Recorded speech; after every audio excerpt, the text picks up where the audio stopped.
бүгінгі дуатлон жарысымыз Олимпиада күніне арналады. Және де осы жұмада біздің мемлекетіміздің рәміздер күні болды.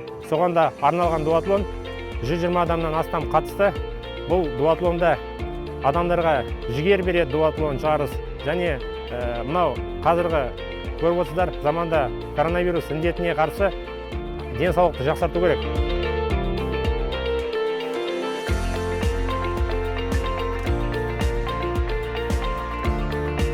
Дистанция очень интересная, мне понравилось. Сначала бежали 6 километров бег, потом 23 велосипед и в заключение 2 километра также кросс. Побольше бы таких соревнований.